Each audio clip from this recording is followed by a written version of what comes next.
Hello, everyone. We're glad to have you with us. I don't know when or how you're listening. I usually think of this as coming out on Monday morning, so I'm always tempted to say good morning, but whether it's morning, noon, night, twilight, before dawn, in the middle of the morning and night time when there's no sun at all, whatever it is, whenever you're listening, I hope this finds you well and walking in the light of Christ. I want to remind you about our question and response episode coming up here.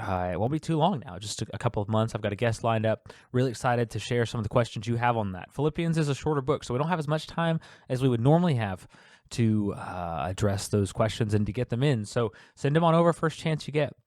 We're really excited to discuss those things and to get to interact with the ideas that you guys send over. So you can see the email and reach out down in the show notes below, or you can hit us up on social. We'll be glad to take your questions either way.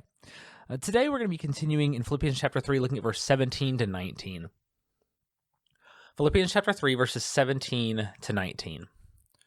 Brethren, join in following my example, and note those who so walk, as you have us for a pattern.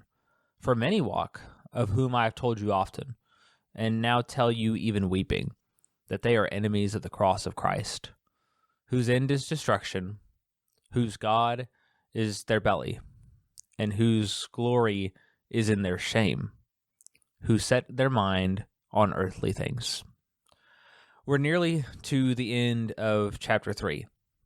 And this whole chapter has been a strict warning about the dangers of supposed exceptionalism and putting on a hypocritical front, presenting ourselves as perfect when in fact we're not. In cases like this, our acts of sacrifice for God become abominable to Him. Instead of testaments to the glory of God, these things that we lift up as though they make us straight become monuments to our own conceit. Paul has shown these examples of personal greatness pale in comparison to his heritage and experiences. After someone gives their personal accolades, Paul can rightly dismiss them with, I'm better than you. However, Paul recognizes that even his own accomplishments are insufficient. Thus, he renounces all of them, inasmuch as they prohibit him from following Christ. Instead, he pursues knowing Christ in his sufferings to experience the power of his resurrection. Specifically, this means he will always look to go deeper and more fully into the knowledge of Christ, even if it means suffering more. He calls all of us to have this attitude. As we saw, this means paradoxically that in order to be mature, we have to admit there are places we might not be mature. We must trust the work of God to reveal our shortcomings by committing ourselves to control what we can control and pursue Him fervently and feverishly. Today, Paul is going to give us a sobering warning and an important action step that we need to take in order to realize this goal. Today's big idea is choose your examples intentionally. In order to understand that, we need to look at number 1, look for Christ-like patterns. Number 2, don't gravitate towards evil. And number 3, fleshly focus leads to death. Look for Christ-like patterns. Don't gravitate towards wickedness. And fleshly focus leads to death. Patterns, evil, and focus. Notice in this first idea, Paul is unapologetically calling for people to follow and to emulate his example. Specifically, he's calling them into his attitude of continual improvement in seeking the upward call of God in Christ Jesus. However, Paul doesn't just want them to look to him because his presence is temporary. He wants them to look for examples amongst themselves, amongst their own fellow Christians in the town and church in which they attend. They're supposed to take notes of those people, to take note of them rather, and to behave like them. There's great value in Christian role models and examples. Many times trying to figure out how to manifest Christian principles in our day-to-day encounters and affairs is a really hard thing to do. And in fact, we probably take it for granted just how much we rely on the examples of people who've gone before us. We can see the way in which they've shaped their lives in order to honor Christ, and we can follow them. It's said, you're the average of the 10 people you're around the most. And if we're honest, that's absolutely the case. Paul is looking to leverage this by calling the Philippians to order their life around good Christian examples and role models. The specific thing Paul calls for in this case is to have a mindset of constant improvement. When looking for a mentor or someone to order your life after, the humility to acknowledge personal fault and an insatiable desire to know Christ more deeply are two factors that are non-negotiable. Two factors that are non-negotiable are their humility to acknowledge personal fault with an insatiable desire to know Christ more deeply. After that, look at their spiritual success. See if that desire has translated to growth and action. Some people can regurgitate the correct spiritual language, but they haven't quite gotten it into their hands. They've got it in their head and in their heart, but it hasn't manifested in the way that they move and the things that they do. Instead, find and seek to emulate the people who have both an unquenchable thirst for unity with Christ and have been able to make it work out in their day-to-day actions. These are the sort of people you need to build into your life and allow you to pour into them while simultaneously encouraging and sharing with them in mutual love and encouragement.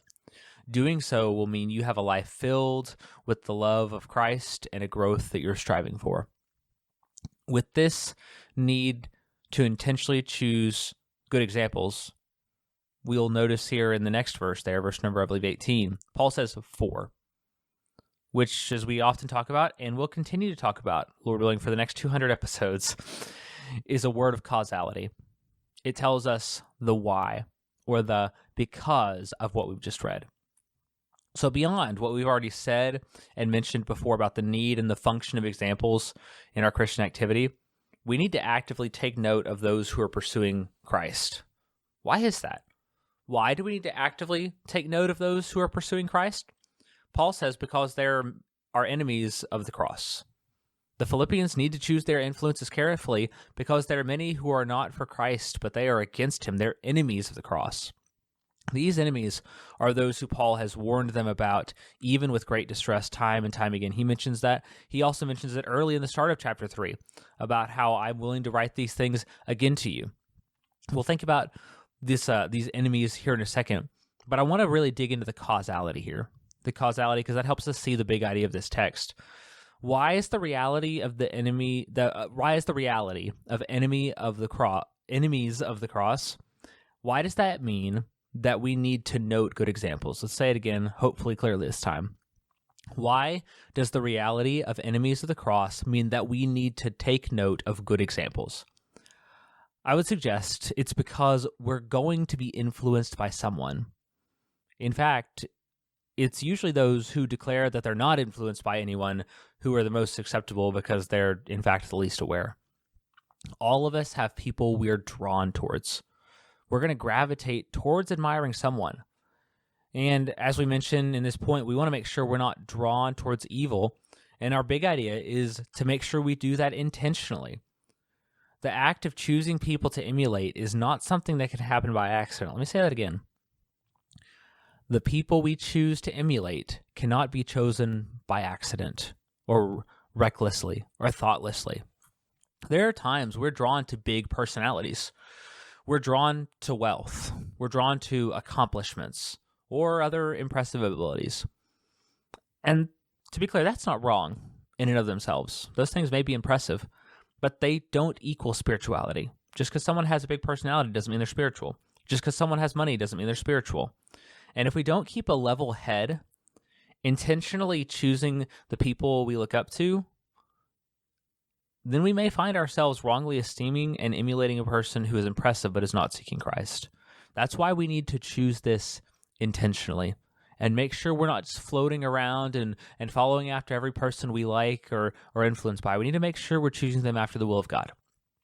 We might ask then, though, what are these things that the enemies of the cross do? And that brings us to Paul's really sobering description of this sort of person. So we might be able to identify them, but also be warned about the dangers of those who don't seek continual growth in Christ. These sort of behaviors Paul's going to mention is indicative of a lot of different kinds of people, but represent specifically Paul's depiction of those who are religiously self-aggrandizing people, who they are, how they behave. About this, Paul says three things, and these things, as we mentioned, are true of people more generally. He says their end is destruction, their God is their belly, and their glory is their shame. In summary, they mind earthly things. The end being destruction refers to the fact that the end results of their actions is going to be destructive.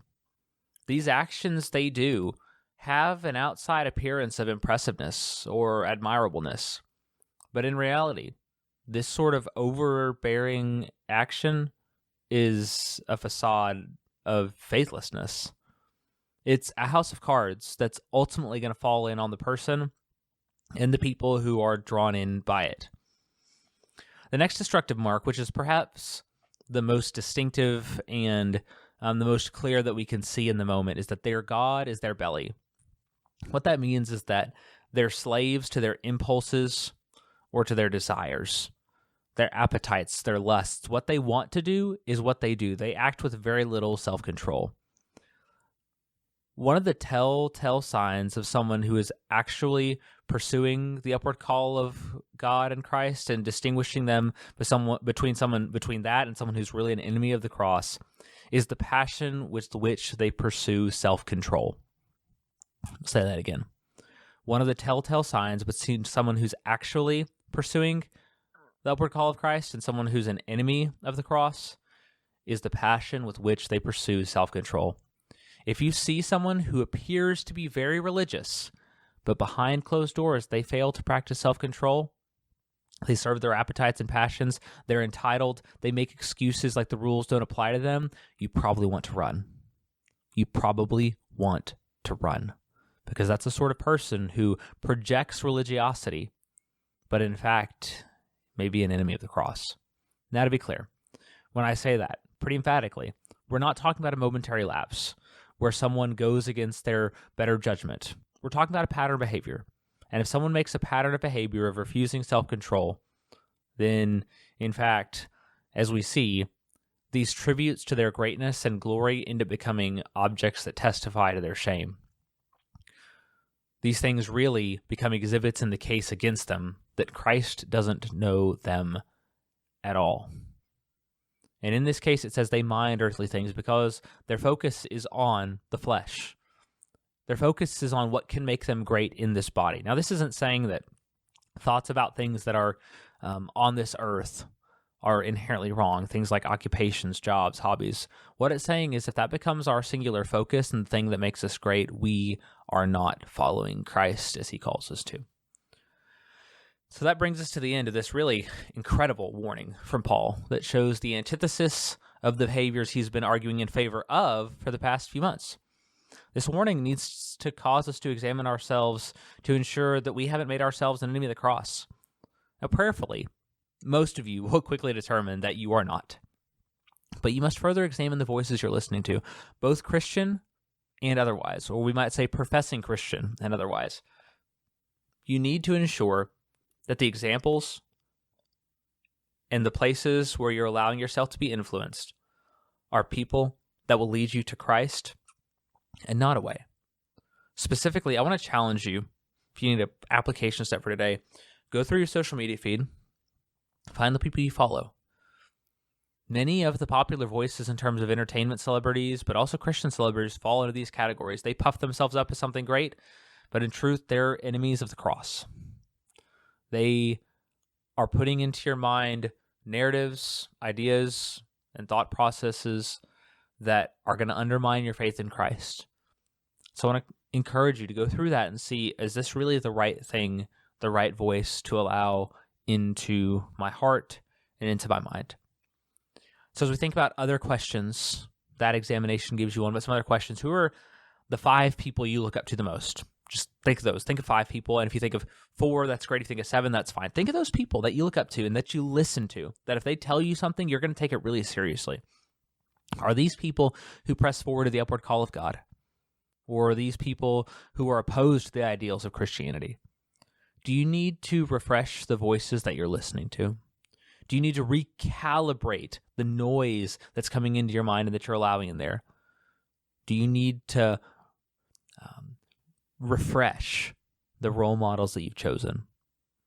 Do you personally need to leave behind the enmity with Christ that comes from seeking your own will while masquerading as a Christian? Are you truly following Christ, or have you yourself become an enemy of the cross by your actions? Thank you so much for joining us today here at 15 Minutes in a Big Idea. Today's big idea: choose your examples intentionally.